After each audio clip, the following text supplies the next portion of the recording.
Welcome back to Basics of Mechanical Engineering 2, Week 7 Answers in NPTEL. Question number 1. The most suitable electrode materials used for joining low alloy steels using gas metal arc welding process is option A, copper, option B, cadmium, option C, low alloy steel, option D, tungsten. The correct answer is option C, low alloy steel. Let us see the explanation. For gas metal arc welding joining low alloy steels, the most suitable electrode materials are typically low alloy steel wires. These wires should have a composition that closely matches the base metals to achieve desirable mechanical properties in the weld. Specific examples might include E70S2, E70S6 or E70S11, which are common choices for low alloy steels. So the correct answer is option C, low alloy steels. Question number 2. Temperature generated at the anode during arc generation in electric arc welding is about option A 4500 degrees centigrade, option B 2000 degrees centigrade, option C 6000 degrees centigrade, option D 3500 degrees centigrade. The correct answer is option C 6000 degrees centigrade. Let us see the explanation. The temperature generated at the anode during arc generation in electric arc welding is typically around 6000 degrees centigrade. This high temperature is crucial for melting and fusing the materials being welded.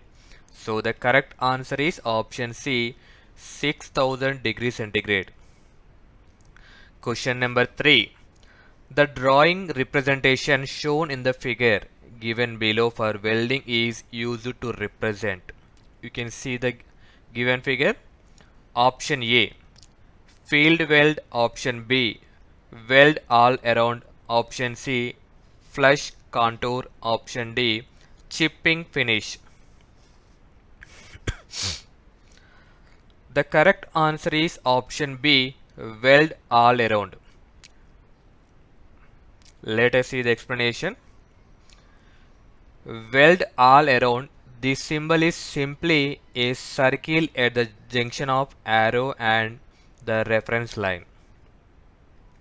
This indicates that on a part that a weld could be completed around an entire joint. A common place you could see this is the junction of a square or round tube and a plate. So the correct answer is option B, weld all around. Question number 4.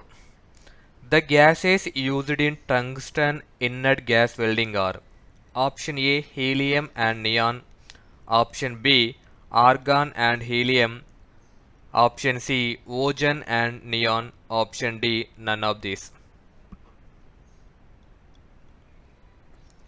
The correct answer is option B, argon and helium. Let us see the explanation. In tungsten inert gas welding, the most common shielding gases used are argon and helium, or a mixture of two.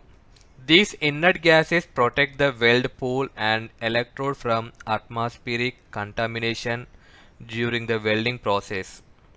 Argon is typically used as a primary shielding gas, while helium can be added to increase penetration and weld pool fluidity. So the correct answer is option B, argon and helium. Question number 5. The ratio of aluminum and iron oxide in thermite welding is option A 1.5:1, option B 2:1, option C 2.5:1, option D 1:3. The correct answer is option D, 1:3. Let us see the explanation. In thermite welding, the ratio of aluminum to iron oxide is typically 1:3 by weight. This means that for every 1 part of aluminum, of iron oxide in thermite mixture. So the correct answer is option D, 1:3. Question number 6. Which of the following falls under the option A, explosive welding, option B, ultrasonic welding, option C, metal arc welding, option D, resistant welding? The correct answer is option C, metal arc welding. Let us see the explanation. Melting. Coming to non-pressure welding joints, metals without melting them, often using pressure or friction, are sometimes adhesive. In metal arc welding uses an electric arc to melt and join metals. A consumable electrode, typically a metal rod with a flux coating, forms the arc and provides filler materials for the weld. So the correct answer is option C, metal arc welding. Question number 7. During arc welding, as thickness of the metal to be welded increases dash.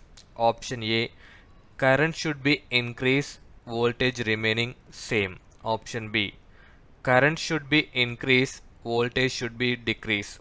Option C, voltage should increase, current remaining the same. Option D, current should be decreased, voltage should increase. The correct answer is option A, current should be increased, voltage remaining the same. Let us see the explanation. As the thickness of the metal to be welded increases in arc welding, the current must also increase to provide the necessary heat and penetration for the weld. While voltage may remain constant or be adjusted depending on the specific process, increasing current is a key factor in welding thicker materials. So the correct answer is option A. During arc welding, as the thickness of metal to be welded increases, current should be increased, voltage remaining the same. Question number 8. Which of the below is true with regard to DC arc welding? Option A, both electrode as well as workpiece are made negative. Option B, both electrode as well as workpiece are made positive. Option C, electrode is made negative and workpiece is positive. Option D, electrode is made positive and workpiece negative. The correct answer is option C, electrode is made negative and workpiece positive. Let us see the explanation. In DC arc welding, when the electrode is connected to the negative terminal and the workpiece is connected to the positive terminal, it's referred to as straight polarity or direct current electrode negative. This configuration concentrates more heat on the workpiece, leading to deeper penetration and less weld width. So the correct answer is option C. Electrode is made negative and workpiece is positive. Question number 9. Within the heat affected zone, in a fusion welding process, the work material undergoes. Option A, microstructure changes but does not melt. Option B, neither melting nor microstructural changes. Option C, both melting and microstructural changes after solidification. Option D, melting and retains the original microstructure after solidification. The correct answer is option A, microstructural changes but does not melt. Let us see the explanation. Within the heat affected zone of a fusion welding process, The work material undergoes microstructural changes but does not melt.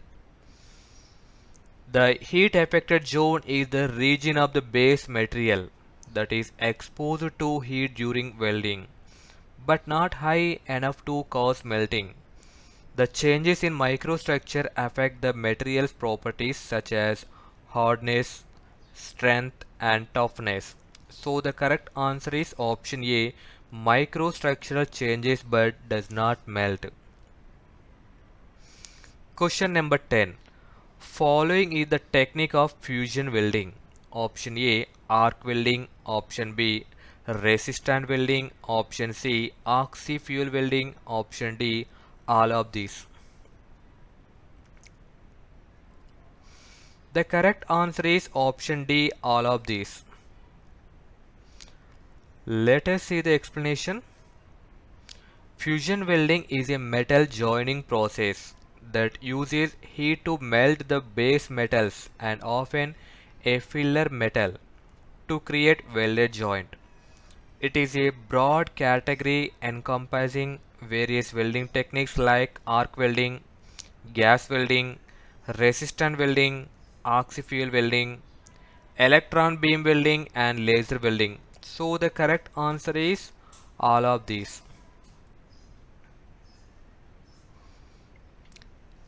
In the next video, we will discuss about week 8 answers in NPTEL of Basics of Mechanical Engineering 2. Thank you for watching. Please do like and subscribe my channel for more updates.